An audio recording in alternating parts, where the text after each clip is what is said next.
for that hard work. She's been working on that series for quite a while. Yeah, really neat. All right, we've all done it, gone to Google to solve or answer our medical questions. I'm the worst. I'm like a hypochondriac. Oh, I'm like, why did I look? Why did I look? Now I think I have something even worse. It's so easy. And Dr. V, our Tuesdays with Dr. V segment, as in Dr. Raul Vasquez, is here to answer our questions about trying to answer questions online. Is it a good thing to go to Google to answer your medical questions? It's not a bad thing. Yeah. I think what the Journal of Oncology Practice kind of looked at it, because a lot of patients may put breast cancer, lung cancer, and not know where they're going. The doctors often give them information, but you go home and you really think about it. Am I at risk for it? Do I have it? If I have it, what to do with it? And so they found that patients that Googled and found Wikipedia as one of the sources was that a good thing. And they compared it to like the National Cancer Institute patient database queries, and they found that the two were pretty accurate. I mean, which was pretty, it's nice.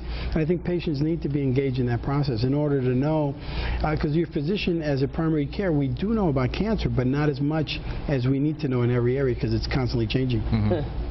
And sometimes it's the patient that knows how they feel more than what the doctor knows. I mean, you might want to do a little research on your own to try and find out a little bit more information to go along with what the doctor tells you in the office.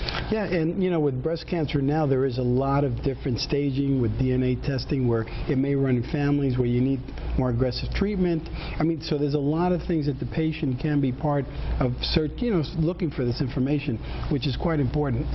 We as physicians sometimes want to give patients all the information, but it may be overwhelming. When you hear the word cancer, you often turn off. And the other scary thing, because we've talked about this, I've done this before too, you look up your symptoms and they can be related to a number of very serious illnesses.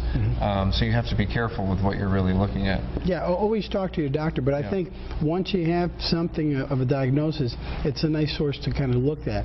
At least bring the information in, and it gives you at least guide. It's more at a college level, but I think it's for patients that are confused and don't know where to go, it's at least a start. Okay, and that's for oncology. Anything for general questions? We got the flu season coming up. There's WebMD. There's a number of websites out there. Anything that you recommend?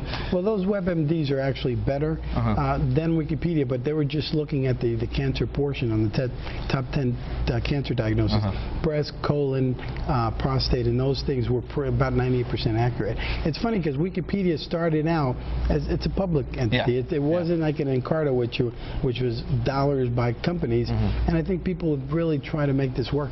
Yeah, a lot of people thought they couldn't trust it for a while, but now it sounds like it's a little bit more legit, right? The medical people are using it. Dr. Raul Vasquez, thank you so much for coming in. We'll see you next Tuesday. Thank you. All right, we'll be right back. You're watching Eyewitness News this morning.